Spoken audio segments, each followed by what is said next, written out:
what was it like to deal with the shade room a lot, like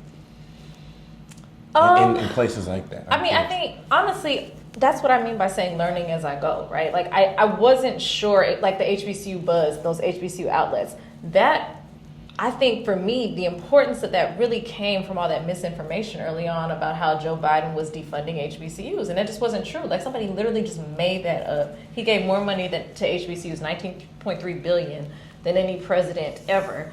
So it's like you kind of learn where folks are. And then we brought in HBCU journalism students because I was like, there are students at HBCUs that have papers and that have reach. And that's why we brought them in. And we did a press briefing. Like a lot of that just came from the issues of the day. Shade Room, at first, I don't really remember, obviously they had such a platform, you couldn't ignore them at all.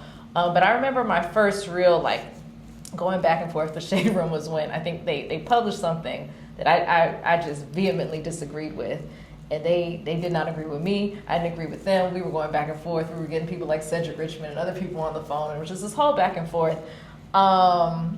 But I think we all came to the understanding that even though, they don't cater to us, they cater to their viewers. I have a job to do. At the end of the day, we're all here to support the culture, right? We're all here to make sure the culture is informed. We're all here to make sure that even if, we don't love the coverage is fair.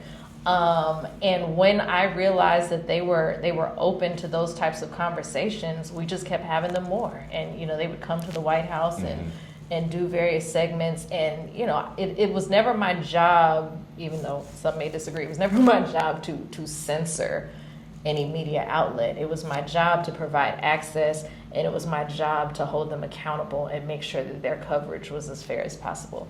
And that's what I tried to do with the Hollywood Unlocks and the Shade Rooms. But they're not held to the same journalistic standards as, say, the New York Times. And that was something that I had to learn. Because I'd be like, that's not right, this, that, and the other. And it's just like, that's what happened, and that's how we're going to tell it. Because we're going to tell it in a way that our audience understands. Like, we're not, they made it clear to me, like, we're not the New York Times. That's not what we're doing here. But coming from, traditional comms on the Hill, I'm just like, I want a retraction. I want to talk to your editor. Ain't no editor. You talking to me, I own it.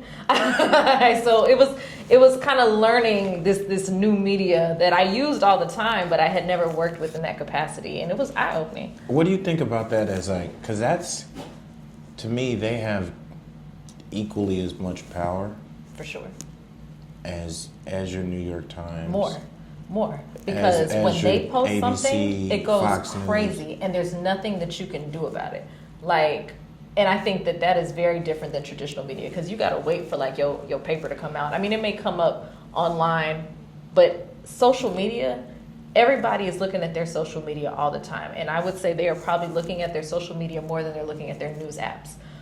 So when that thing goes, it goes. And then people are going to repost it, and people are going to comment on it.